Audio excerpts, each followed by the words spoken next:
Hello everyone, welcome to your editorial analysis session and hope you are doing very well. And let me know guys, how many of you excited for the today's session? And I know everyone is so excited for this. And without wasting time, let's start. How to skim your passage, and your passage headline is here. Economic survey flags the right questions. The backdrop against which the economic surveys 2025-2026 has been presented is arguably complicated. On the macroeconomic front, growth has been healthy and inflation has remained muted. Both corporate and bank balance sheets are healthy. GST rates have been rationalized, trade deals have been signed, and a slew of reforms have been announced. Yet there are questions over household consumption. Signs of a broad-based revival in the private investment cycle are few, and merchandise exports are sluggish. Another oddity alongside the strong macroeconomic performance is foreign investors pulling out of the markets and a falling rupees. And move to the grammar your editorial analysis की grammar कैसे check करते हैं। हम ऐसे ही अपने passage को scheme करते हैं, मतलब सरसरी निगाहों से पढ़ते हैं। Move to the grammar of the editorial. और आपका जो पहला लाइन है, economic survey flags the right question, means इसकी हिंदी मीनिंग क्या होगी? जो आपका इकोनॉमिक सर्वे था ना, वो सही क्वेश्चन को बताता है, उठाता है या बताता है। इकोनॉमिक सर्विस, अब बताओ ये आपका फ्लैग्स आपके मेन वर्ब में SES ऐड ऑन हो चुका है, मतलब आपका जो लाइन है वो सिंपल प्रेजेंट को शो कर रहा है। दैट्स वाई योर फ्लैग में SES जोड़ा है, मिस करता है या उठाता है, ता है ती का संकेत दे रहा है। मीन्स आपका जो आपका हेडलाइन है वो सिंपल प्रेजेंट को रिप्रेजेंट करता है। Okay, got it. Economic survey flag the right question, जो इकोनॉमिक सर्वे राइट क्वेश्चन को दिखाता है या बताता है। The backdrop against which the economic survey 2025-26 has been presented is arguably complicated. और जो आपका इकोनॉमिक सर्वे 2025 जिस पृष्ठभूमि पे रिप्रेजेंट किया गया वो एक तार्किक रूप से क्या था? कॉम्प्लिकेटेड था, बहुत ज़्यादा जटिल था। On the macroeconomic front, growth has been healthy and inflation has remained muted. Again आपको present perfect का स्ट्रक्चर देखने को मिल रहा है कि subject है and your auxiliary verb has and have है। आप देख सकते हैं has been healthy and inflation has remained muted, मतलब मैक्रो इकोनॉमिक मतलब क्या हो गया? व्यापक आर्थिक पे आपका जो ग्रोथ है वो भी हेल्दी दिख रहा है और आपका जो इन्फ्लेशन है वो भी कम दिख रहा है। इसका हिंदी जो ट्रांसलेशन हुआ ये है कि आपका व्यापक आर्थिक पे आपका जो ग्रोथ है वो भी हेल्दी दिख रहा है, दिखाई दे रहा है, और आपका इन्फ्लेशन जो है वो भी कम है।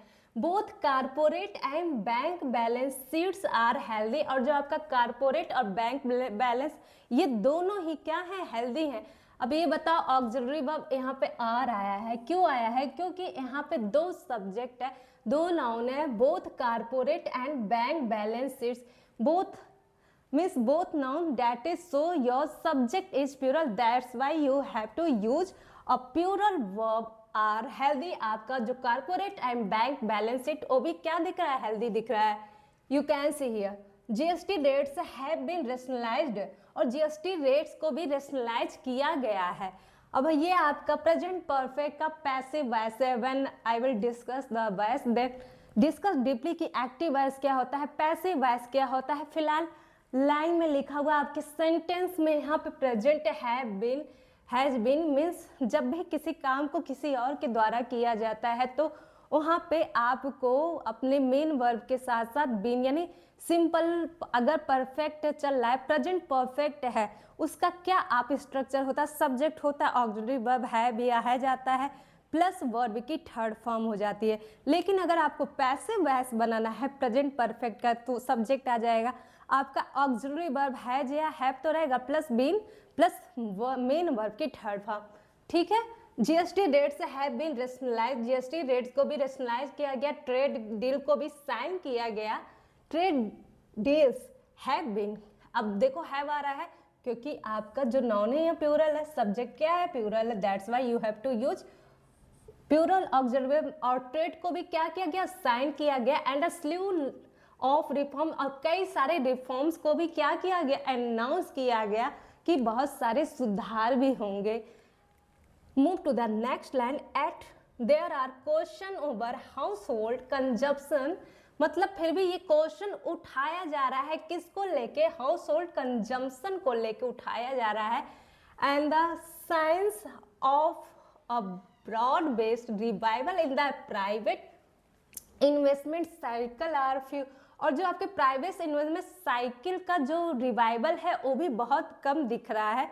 रिवाइवल मीन्स कम उसमें परफॉर्मेंस दिखाई दे रही है आपके प्राइवेट इन्वेस्टमेंट साइकिल में भी। और क्या हो रहा है, एंड मर्चेंडाइज एक्सपोर्ट, जो निर्यात व्यापार हो रहा वो भी काफ़ी आर स्लगिश मीन्स धीमा, बहुत ज़्यादा उसमें भी स्लगिश है।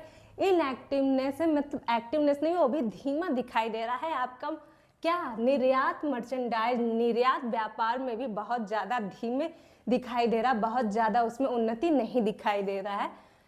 And the next line is here, another oddity alongside the strong macroeconomic performance is foreign investor pulling out of the markets and falling रुपी। आपकी ये लाइन कह रही है कि आपका जो माइक्रो इकोनॉमिक यानी व्यापक आर्थिक के मजबूत होने के बावजूद भी जो आपका फॉरेन इन्वेस्टर है वो आपके मार्केट से पैसा निकाल ले रहा है, लेकिन आपका रुपया क्या हो रहा है, गिरता चला जाएगा, गिरता चला जा रहा है, रुपए में गिरावट आ रही है। आपका माइक्रो यानी व्यापक आर्थिक मजबूत होने के बावजूद भी आपके फॉरेन इन्वेस्टर हमारे मार्केट से हम पैसे निकाल रहे हैं, लेकिन हमारे रुपए की वैल्यू कम होती जा रही है। इस लाइन की जो हिंदी मीनिंग है ये बता रही है।